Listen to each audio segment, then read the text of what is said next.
Let's face it, in most stories, pirates aren't exactly good people. As a matter of fact, in most stories, they're pretty darn bad. But in Midgard, there is one group of pirates that actually only exclusively does good deeds. And I think they are a really important and really cool bit of lore to add to your game.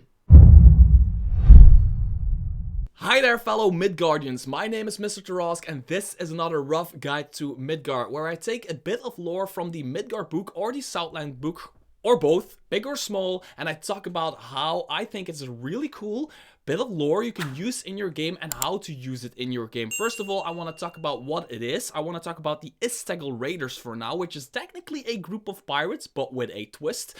I want to talk about how you could use them for player backgrounds and everything in your game. And then I want to talk about how I am actually thinking about building a sandbox-y adventure, maybe even like a mini campaign for my players who are playing in Midgard at this moment, and they will travel to Southlands. So I'm really looking forward on using the Istagal Raiders as a base for them to get like their first real adventure in the Southlands. So without further ado, let's talk about what the Istagal Raiders actually are. So like I said, the Istagal Raiders are technically a group of pirates, as in they attack boats, they attack merchant ships, they attack military ships, they attack docks, they attack cities, and they attack all kinds of people and even kill them.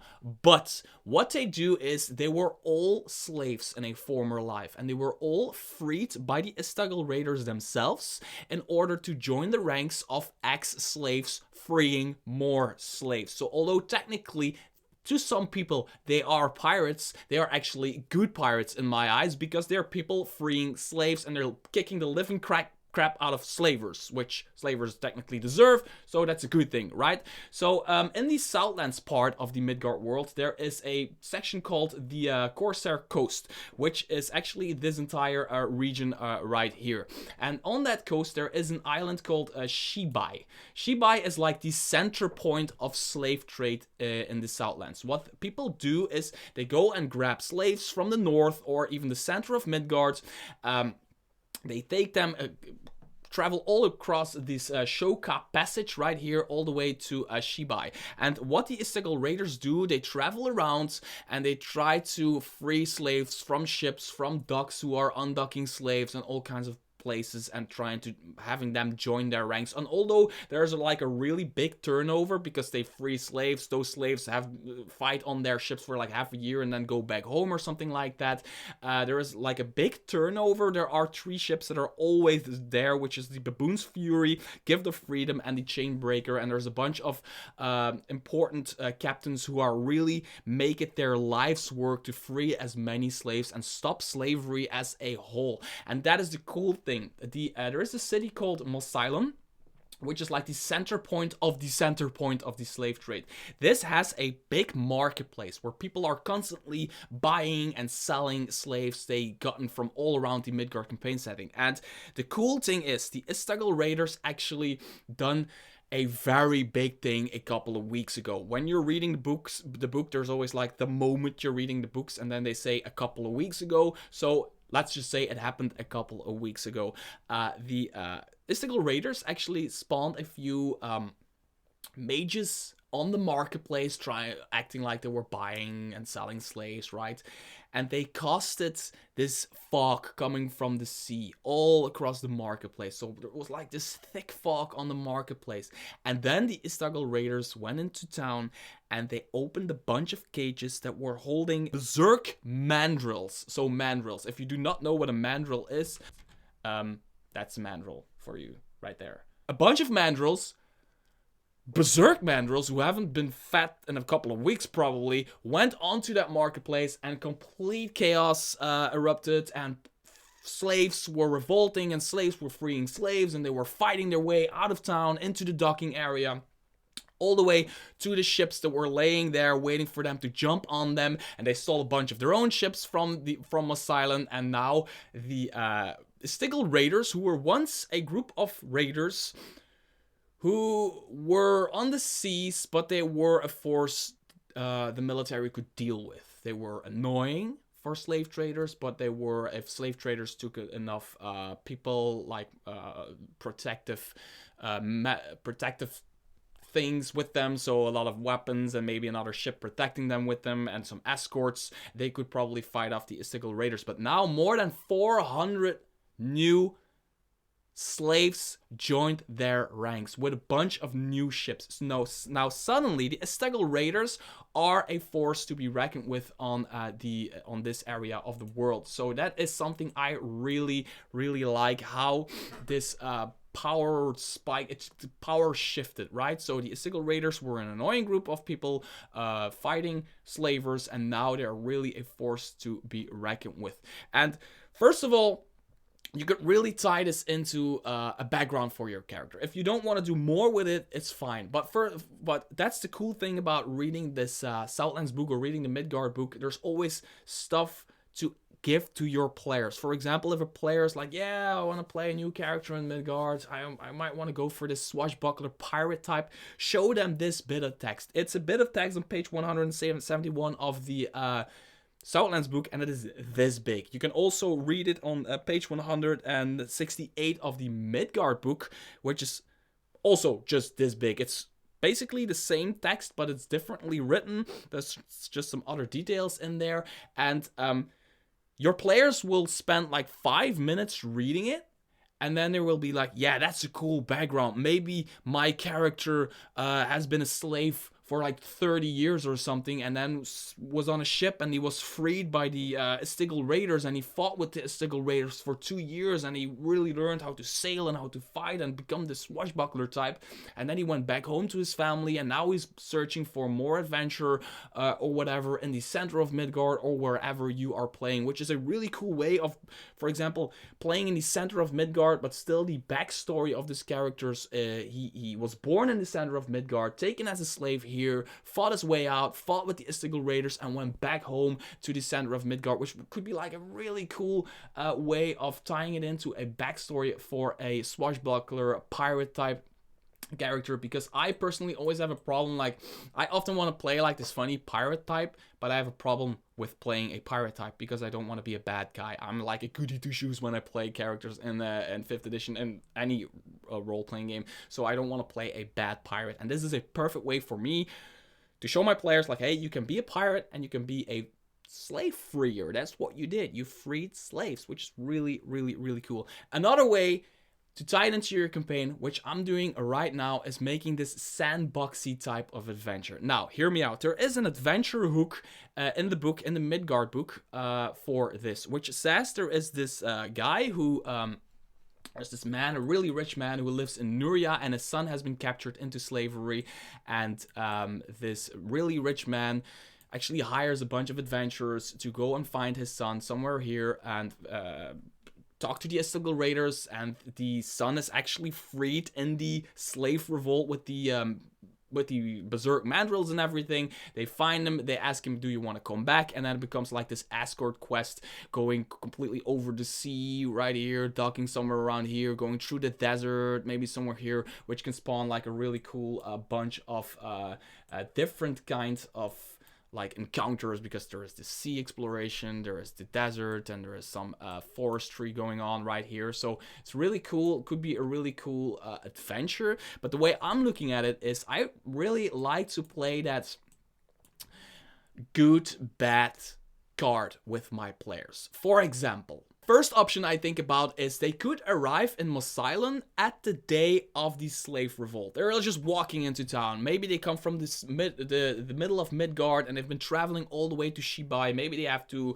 deliver some kind of artifacts to somebody on Shibai, and they're like, yeah, delivering the artifact, gaining their gold, but they don't know a lot about this island, and they don't know a lot about Mos Eisley. They're just like walking, level 10 adventurers, being all awesome and stuff, and they just walk into town, and there's just this big marketplace, and they're not really thinking about anything, and they're not really asking questions or whatever, and then suddenly hell breaks loose, and all they know is a bunch of pirates are attacking the city they're in. So naturally, the adventurers they are, they're going to draw their weapons, their shields, their freaking wands, and they're going to start attacking the pirates. And they're like, oh no, no, no! And then you as a dungeon master, this could be such a cool opening scene. You as a dungeon master, across the encounter, you make it clear to them that there's actually a slave revolt, and slaves are actually trying to free each other, and they're trying to make their way towards the dock. And you're like, wait a second, we're attacking the wrong people. And your players turn around and they start attacking the guards. And maybe you can even create like this really cool scene where every turn your players succeed in holding back the guards. You roll a couple of dice, and that's how many slaves are actually able to get their asses on the ships that are sailing away with the slaves. So that could be real cool. Like 10 rounds could be like 10d10 or whatever, or 10d12 or 10d20, whatever. And that's the amount of slaves. And the longer they are able to hold off these guards, the more slaves that are freed. And then they're like, oh shit, we were attacking guards. Now we need to get the fuck out of here. And they start running, and they jump on the Istagal Raiders ships. And they're like, oh hey, now we're here and we're sitting on these ships. And oh, by the way, there's this guy we're looking for who, his dad is dying, and he wants to see his son freed, and he wants to see his son with his own eyes before he dies. So is he here? And then this guy might be on that ship, and you might get yourself a small vessel, and you might start sailing to the other end of the Southlands, all the way to that place where the father lives, which is a cool way of having like this opening scene. And then tying this escort adventure into that. But you could also have this opening scene play like this good bad card. Like, oh, pirates are attacking the city, but then technically they're not pirates, they're slaves freeing other slaves. And then your players could have this Sandbox adventure where they decide to help the Istagal Raiders. And they kind of decide how. They start planning with the leaders of the Istagal Raiders to maybe attack Mos Eisley again. Maybe attack some other harbor cities. Maybe lay down, I don't know, lay down some, just wait it out here and just attack an entire fleet of slavers, because those slavers might not suspect a party of level 10 adventurers to be on board of those ships, who are basically casting like a bunch of weird spells and shooting arrows and whatever. So that could be really cool sandboxy adventure. Like, you give your players like the option to help the Istagal Raiders actually put a halt to most of slave trading on the Corsair Coast area or on the Shoka Passage area, and they can kind of decide how to do that. I mean, there's enough random encounters in the Midgard books and all of the books, random encounters you could have on sea. You have stat blocks for all that stuff, and you as a dungeon master could like improvise together with your players and have this sandbox thing. And then at a certain point you actually say like, now you stop 99% of all slave trade around this area, and you've basically become this big fleet of people just watching over the fact that slave trade is now like completely frowned upon. Another way of I think is cool, just a little detail in here. It says that there is actually now, after the slave revolt, there is a bounty of 2,500 gold pieces on one of the leaders of the Istagal Raiders, who's called, we're bringing the head of Jakim Spiceblood. And then there's 3,000 gold pieces for the Dwarven Wind Mage Hashim. So there's like a bunch of, there's gold pieces bounties now on those pirates. And your players might come into town and they're like, yeah, right, we're looking for an adventure, and then there's like, they learn of this bounty. Yeah, we were attacked yesterday by pirates, and somebody should have them hanged. And they're like, oh yeah, what's up? Yeah, there's a bounty on these pirate leaders, find them and go kill them. And then they're like, yeah, and they get themselves a ship with cannons or ballistas or I don't know, a trebuchet, whatever, and they're on the sea and they're going to find these pirates. They go to these pirates and they're like, yeah, we're coming here to chop your head off and bring it back to Mos Eisley. And then they learn what they're actually doing, and they're actually fighting for the wrong side. And they're like, wait, what? You're slaves and you were freed, and Mos Eisley is actually like a bad city and there's a bunch of slavers? Oh, that's a different story. So they learn they actually took a quest from the evil guys, which is I think is a really cool I mean, this all comes... My brains go completely, I go all over the place when I read this kind of stuff. It is this big here, and it is this big here. That's all there is. And then there is this little bit of adventure hook right here. And it's the same with the Southlands book. And this is just a way I'm going to tie it into my game. And I just wanted to share that with you because I think it's really important that we get these bits of lore we really like and put them into our games. And that is all I wanted to say about the Istagal Raiders. If you have more ideas on how to use them into your games, more ideas to how to tie them to your players, or more ideas for me to add to what I'm planning to do, make sure to put that in the comments below. Hit the thumbs up, hit that subscribe button if you like these kinds of videos, because I really like talking about Midgard and some of the lore of Midgard that I really like and how I want to use it in my games. Until next video, bye bye.